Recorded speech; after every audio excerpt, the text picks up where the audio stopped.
Вот мы доехали, высота почти 1,5 километра над уровнем моря. Здесь ребята говорят, что вы идете дальше до города, город где-то в 500 метрах по такому жесткому серпантину, где даже дома стоят на обрыве.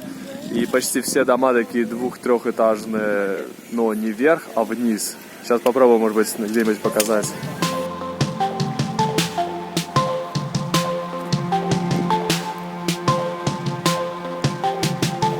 Вот такие вот дома. Но я не знаю, многие живут уже в таких домах. На мой взгляд, это как сарай. И вот, к примеру, второй этаж уходит вниз, и третий этаж, там что-то вроде террасы. Водитель сказал, что он нас довез, он нас высадил, потом выехал еще раз, говорит, все-таки он едет в центр города, и он нас привез в центр города. Да, это центр города. Здесь есть даже прокат мотороллеров. Вот этому я был удивлен, если честно. Если это центр города, то как выглядит... Ах, да, мы же с вами только что проехали полстраны. Вот так и выглядит. Но в этом уютном городишке что-то есть. Если не получится отсюда уехать, то, надеюсь, хоть с местными пообщаемся. А это шум колес чемодана. Намного удобнее тащить чемодан на колесиках, чем рюкзак на спине. Пусть эти колесики повидали многое, но они справляются, я в них верю. Они еще своим внукам будут рассказывать, как бороздили просторы Лаоса, лежа в кузове пикапа. Уж поверьте мне. Кстати, это тот самый чемодан, который мы нашли на помойке.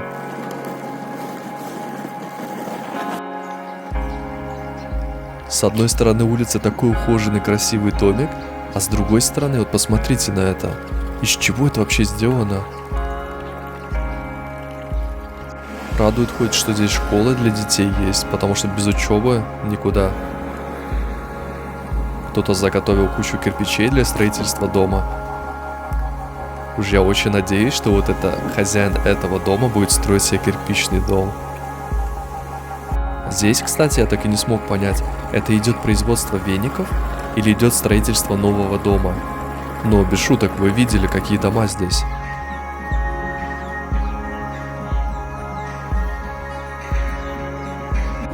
А тут у нас кто?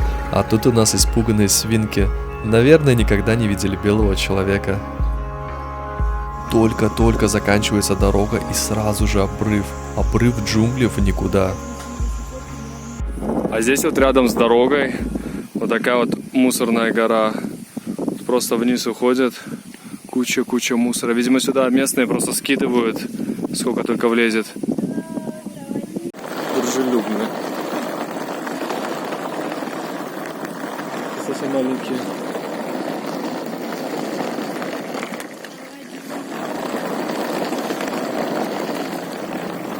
Я очень надеюсь, что дети идут со школы, а не с работы, ну вы понимаете. Ты со мной согласен? Ты со мной согласен? Конечно. Какая у нас с тобой идиллия. Походу я здесь застрял надолго. За полчаса проехал, наверное, машин 10, и все из них просто проигнорировали и поехали дальше. Так что сейчас я, скорее всего, буду стопить автобус, вообще любой транспорт абсолютно за деньги, без денег, неважно. А то здесь можно застрять на неделю, наверное. Вот, приезжают только мотороллеры. Маленький городишко оставил очень приятное впечатление. Если мы даже останемся здесь, я не пожалею. Я вернусь обратно. Так это примерно выглядит, пытаемся договориться, когда никто не говорит, нет общего языка для разговора. Но ребята вроде из Ханоя. Мы так и не сумели поговорить, потому что непонятно, на каком языке они говорят. Но пока что едем. А тем временем мы добрались уже до Понт-Савана. Это, кстати, довольно крупный город Лаоса. Ну, по сравнению с тем, что мы видели до этого. То, что видно даже сейчас, уже выглядит как довольно приличный город. По-моему, это даже симпатичнее Винтьяна. Ой, если честно, про поездку чуть позже расскажу. Но сейчас мы берем наши вещи и заселяемся в отель, потому что братья из Вьетнама предложили нам остановиться за их счет. Потому что они узнали, что мы из Советского Союза. И это довольно очень приятно. Приятный сюрприз, я бы сказал бы. Ой, это такая ужасная дорога была. Сама дорога хорошая, но начал укачивать прям буквально через минут 5, как началась поездка. Мы проехали на одной машине 140 километров, то есть это заняло больше 3 часов по серпантину. Вот такой вот отельчик. Это, как понимаю, Будда, вырезанный прямо из куска. Выглядит очень круто. Вот так новость. В Токио и в Москве 1-часовой пояс. Прикольно, не знал. Только что через переводчика пообщались с нашими новыми друзьями из Вьетнама, которые спросили, как наше состояние, все ли у нас в порядке, мы путешествуем или что-то плохое произошло с нами, почему мы оказались на трассе в таком месте. Вот, и после непродолжительного разговора нас пригласили на ужин, и вот мне интересно посмотреть этот город, потому что этот город, ну, очень аккуратный по сравнению с другими городами Лаоса. Здесь прям все на высоте, если честно. Ну, по крайней мере, с первого взгляда. Поэтому будет интересно погулять, посмотреть это уже как-то вблизи. Ну и плюс, конечно, хотелось бы попробовать какую-то местную кухню, потому что, будучи в Лаосе, так мало чего попробовали. Mình thả nó ra bên ngoài thì nó đỡ bị thổi không? Hai dao. И вот первое блюдо – это говядина с помидорами, кинзой, чесноком. Довольно прикольный соус такой вкусный. Ну, как нам ничего не объяснили, потому что довольно сложно общаться. Ну так, языками жестов мы, в принципе, понимаем, что это. И вот поспело второе блюдо. Похоже на рыбу, если не ошибаюсь. Cá là gì nhỉ? Да, рыба. Это рыба. А вот третье блюдо, это скорее даже закуска. Как я понимаю, его нужно разрывать. Я, к сожалению, двумя руками не могу это сделать. В общем, расщепляется вот так вот. И кушается кусочек. А вот и четвертое и пятое блюдо. Вот это мне больше всего понравилось. Здесь, понятно, овощи.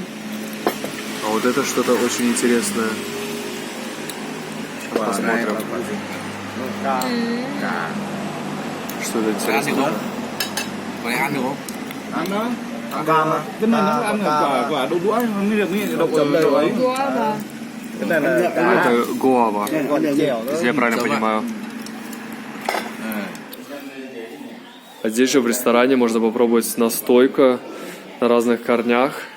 Я, честно говоря, не пробовал. Я как-то вообще к алкоголю и ко всему остальному очень-очень равнодушен, чего и желаю вам. Но это просто интересно. А вот и утро. Мы выезжаем до лаосской границы. Я не показывал вам вид из окна отеля. Ой, сейчас 6 утра. Мы выезжаем в 6 утра. Это ужасно рано.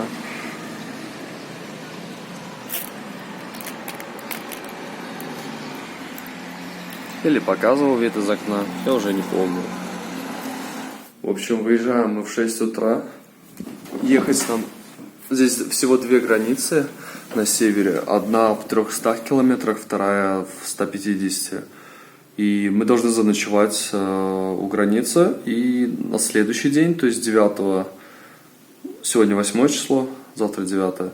8 числа мы едем до границы, 9 числа мы едем уже до Ханоя. То есть получается одна машина на 3 дня. Я вообще не представлял, что такое возможно.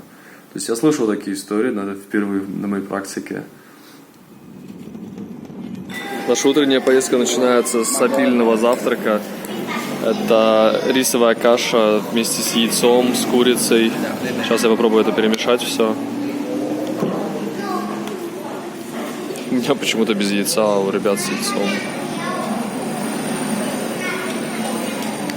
Вот. И как приправу добавляют здесь имбирь, вот такой вот, похожий на горчицу.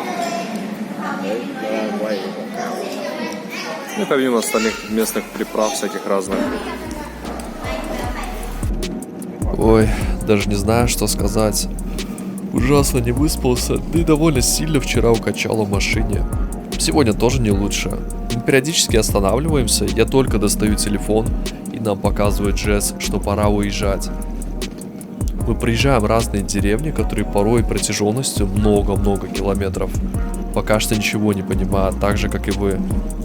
Но мы хотя бы едем в сторону границы с Вьетнамом. Это меня уже радует. Хотя вы не представляете, как меня укачало в этой машине.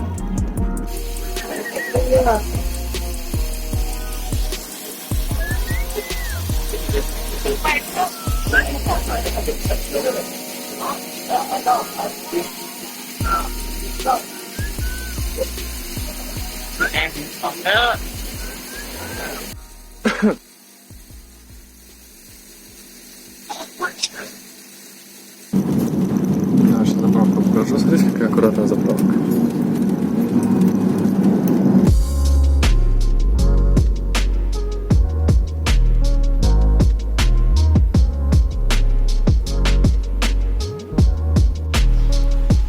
Это уже 4-й или 5-й магазинчик такого плана. То есть это, грубо говоря, просто навес, гараж, где наши ребята, как понимаю, делают какой-то бизнес. Ой, они уже в машине. Вот, продают. И поэтому мы по пути останавливаемся каждые 100-200 метров, иногда 5 километров. Ăn cưới à? Вот они о чем-то Đi ăn cơm với đói mà. постоянно обсуждают, видимо, Đi vào ăn какие-то cưới. дела. Không, ông này đi ăn cưới. Biết rồi.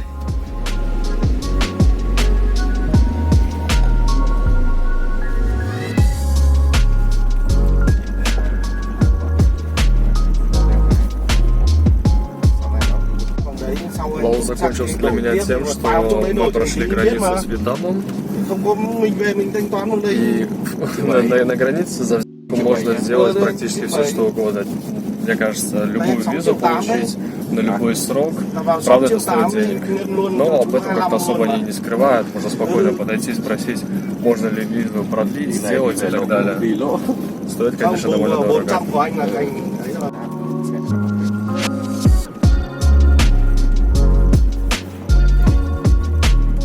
Короче говоря, походу я застрял в 10 километрах от границы, потому что отсюда транспорта особо никакого нет. Как мне и говорили, здесь будет куча мотороллеров, и кого-то застопить почти невозможно. Автобус тоже непонятно, то ли есть, то ли нет. Короче говоря, сейчас будем решать,